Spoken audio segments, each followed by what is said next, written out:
Bab 4422. Memilih jalan dengan putaran dadu. Apalagi orang ini belum ditemukan oleh siapapun. Mungkin itu hanya perasaannya saja. Saat mereka bergerak maju, setelah semua awan dan kabut di sekitar puncak Gunung Pedang menghilang, semua orang secara bertahap berjalan ke jalan pegunungan, tetapi tidak lama setelah memasuki gunung, jalan di depan benar-benar terbelah menjadi dua. Semula ada tanah berbahaya yang rusak satu persatu di sepanjang jalan. Saat ini jalan terbagi menjadi sisi kiri dan kanan dan tidak jauh dari kedua jalan tersebut, kedua tanah berbahaya itu muncul aura kabut putih. Jelas, tanah berbahaya yang diaktifkan telah berubah dari satu tempat menjadi dua tempat. Sebelum jalan terpisah, semua kultivator berhenti. Lihat ini maksudnya apa? Dewa Bintang ingin kita membagi pasukan kita untuk pergi.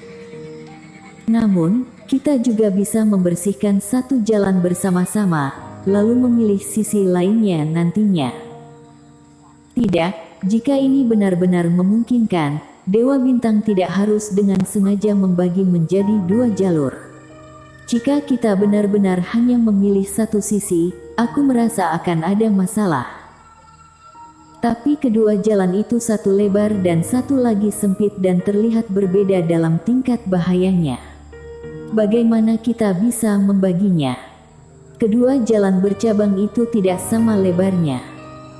Satu sisi, seperti jalan besar, terlihat cukup datar, tapi harus mendaki sampai ke puncak gunung. Jalan lainnya agak sulit dan berkelok-kelok dan sepertinya ada lebih banyak kabut di sepanjang jalan dan juga mengeluarkan bau yang aneh. Master Surgawisu, apa hasil ramalanmu?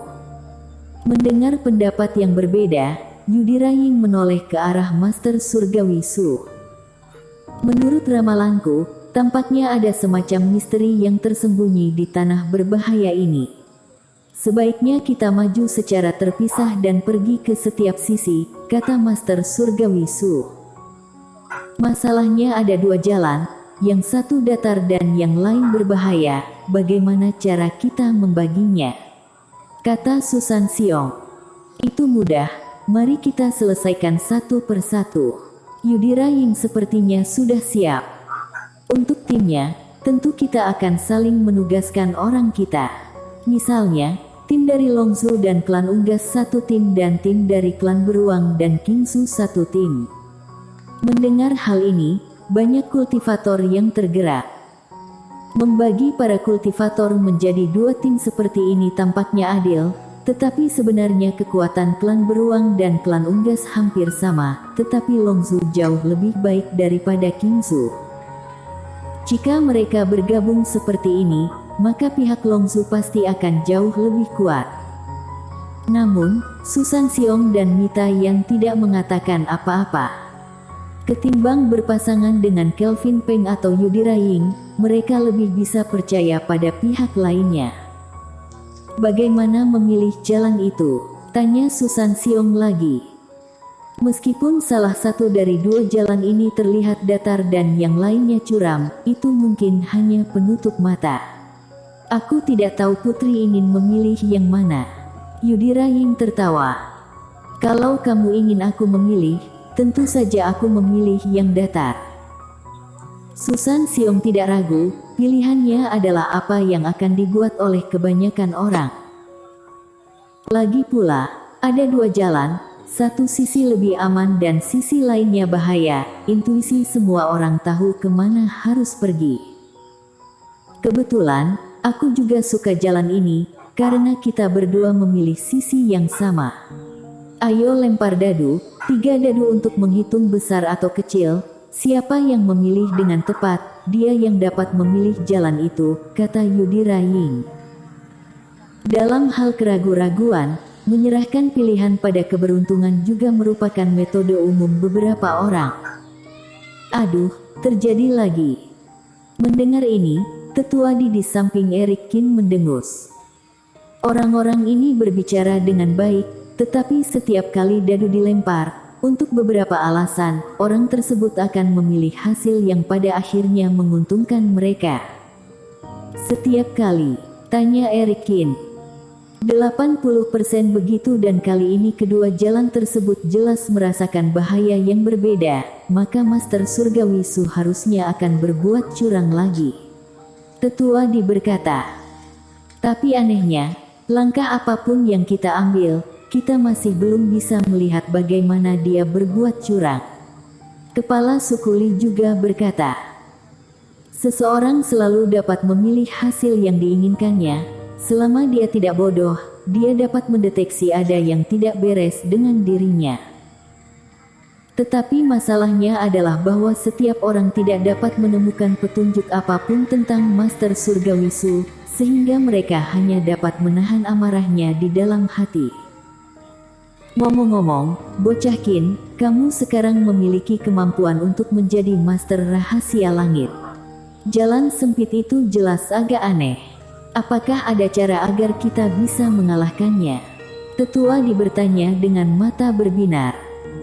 Ya, orang ini mungkin akan menipu lagi.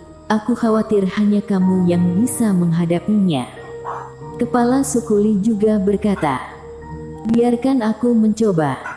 Eric Kin tidak memberikan jawaban tegas, tetapi tersenyum. Semuanya, dadu sudah siap. Aku ingin tahu apakah kalian ingin memilih besar atau kecil. Di sisi lain, Master Surgawi Su juga mengeluarkan 3 dadu dan menggantungnya di depannya.